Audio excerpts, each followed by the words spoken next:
C'était en 2013, justement, à un salon de Saint-Malo. J'ai rencontré un vieux copain qui est scientifique.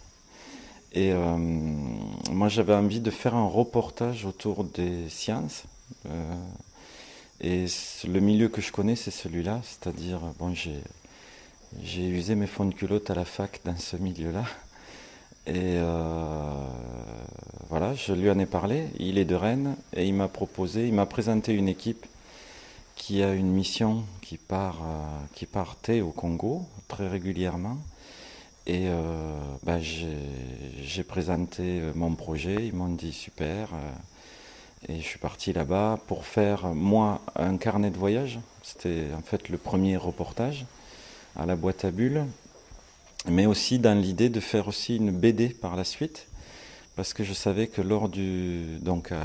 chez Bambou, le Hokido Zala, parce que je savais qu'il y avait des choses que je ne pourrais pas aborder forcément dans le carnet de reportage aussi facilement, comme le braconnage ou des choses liées aux légendes africaines. Donc c'est plus ce que j'ai fait de façon fictionnelle dans la BD.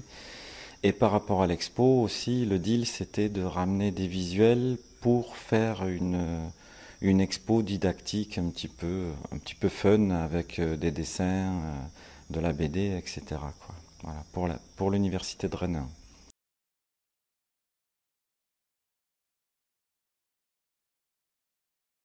Oui, mais c'est deux démarches en fait, différentes. Le reportage, d'emblée, je me suis dit c'est beaucoup plus facile de le faire avec un carnet.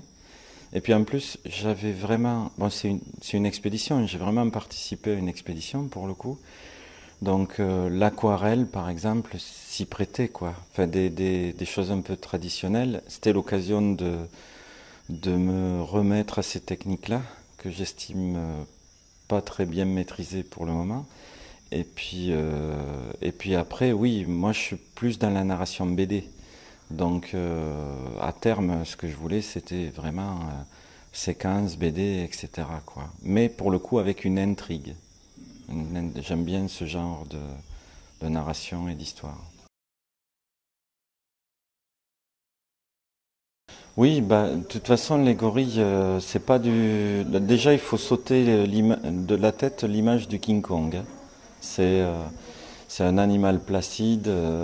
Certes, il fait 200 kilos, plein de muscles pour le mâle adulte. C'est assez impressionnant. Mais c'est loin d'être un animal agressif, déjà, d'une part. Et c'est vrai que bon, bah, ça reste une espèce fragile, en voie d'extinction, qui est dans ce secteur-là touché aussi par le braconnage, qui touche essentiellement les éléphants, mais aussi les singes, pour de la viande de prestige, enfin, etc.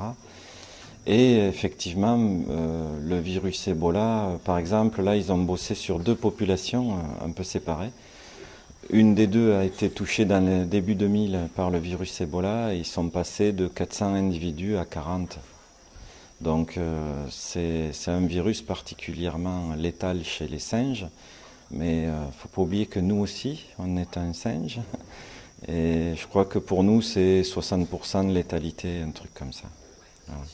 Mais c'est vrai que le contexte, puisqu'on parle de ça, le contexte, que ce soit Ebola, Afrique, etc., moi j'avais envie de faire reportage aussi là-dessus, sur tout ce qui se passe autour et avec les scientifiques là-bas. Voilà. L'expo est conçue de façon à occuper certains euh, espaces comme ça. Qui sont pas séparés, mais on a mis des thématiques à certains endroits. Donc là, on est plus dans l'espace de la case qui est censé parler un petit peu du contexte dans lequel les scientifiques évoluent en arrivant dans le village d'Embomo, par exemple, qui est le village porte du parc national.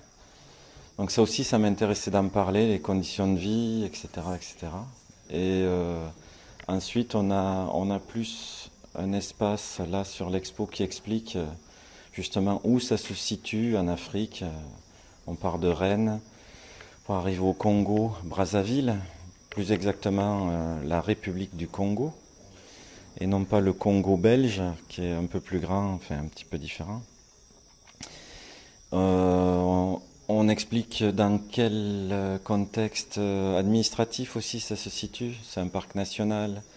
Il y a African Parks par derrière qui gère pas mal de parcs nationaux en Afrique. Évidemment, on parle du braconnage dans l'expo puisque c'est un sujet qu'on a côtoyé et qui est assez important là-bas, puisque c'est une mafia locale et puis qui organise un petit peu tout ça. C'est vrai que la présence aussi des Chinois est importante et on observe quelques dérives comme ça qui sont pas très cool. Le braconnage n'ayant aucun rapport en Afrique avec le braconnage à la Pagnole, par exemple.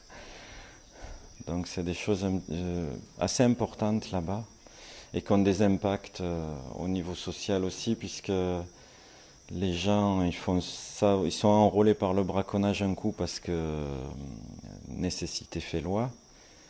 Mais ce qui est assez amusant, enfin curieux de constater, c'est que les autorités, sachant que c'est par nécessité qu'ils le font, leur demandent de bosser pour eux et donc finalement ils abandonnent les activités illégales pour être rémunérés par la police des parcs.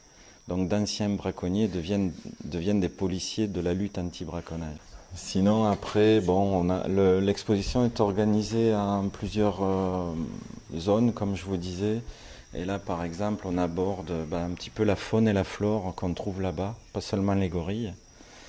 Donc il y a des buffles, beaucoup d'éléphants, j'en ai parlé. Le Sitatunga, qui est une petite antilope locale, enfin africaine.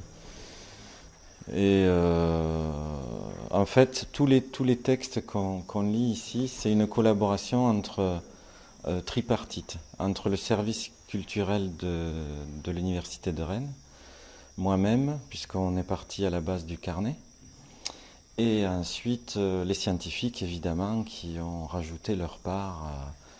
Et on a essayé de mélanger tout ça avec des termes les moins techniques possibles, mais quand même en donnant un maximum d'informations si on pouvait, parce que moi je trouve que c'est assez passionnant ce qu'ils font, pourquoi ils le font, comment ils le font. Et voilà quoi. Par exemple, là on a un panneau, où on montre le prélèvement d'une crotte de gorille, où il y a de l'ADN dedans en fait. Alors ça fait rire beaucoup de jeunes, ou de gens tout simplement, mais il faut savoir que dans le temps on tirait sur les gorilles, on les endormait, on prélevait le sang, les poils, tout ça. Et ça c'est quand même une technique plutôt soft pour recueillir de l'ADN, puisqu'on retrouve les cellules de l'intestin à l'intérieur. Voilà. J'étais pas aux commandes quand ils ont fait la conception de l'exposition, et quand ils m'ont dit on va essayer de faire reconstituer l'affût, tout ça, mettre du multimédia, j'ai trouvé ça magique quoi, parce que là pour le coup on est vraiment dans l'ambiance, on est assez proche de ce qu'il y avait sur le terrain, même si c'est plus petit, puis que nous on était vraiment dans les arbres quoi, enfin les affûts sont sur des pilotis en hauteur. Et on a une vue comme ça, sur des clairières, et le dessin qui est représenté sur la fresque, c'est vraiment la clairière qu'on avait. Vraiment, l'arbre qu'on avait en face, etc. C'est vraiment celle-là. J'ai essayé d'être au plus près et positionner des animaux comme ça dans la clairière. Les différents types d'animaux que les scientifiques observent, étudient. Les gorilles certes, mais pas que. Et puis eux étaient là devant avec leurs appareils photo jumelles, livres, trombinoscopes, etc.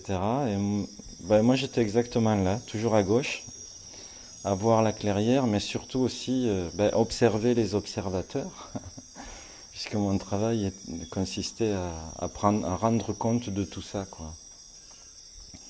Alors c'était pas simple au début de se sentir observé pour eux. Pas facile pour moi non plus, mais bon, quand on passe 2 mois en compagnie comme ça, en promiscuité, ça passe très vite. Et c'était plutôt sympa comme collaboration en fait. Bon, il y avait les Congolais aussi avec nous, hein, Donc là, ils ont reconstitué, il y a un petit film depuis l'affût qui montre un petit peu comment ça se passait là-dedans. Bon, là, c'est un film sur les pluies, c'est pas le plus intéressant, mais c'est assez impressionnant de le montrer parce que c'est histoire de montrer que les éléments sont un peu plus violents que par chez nous.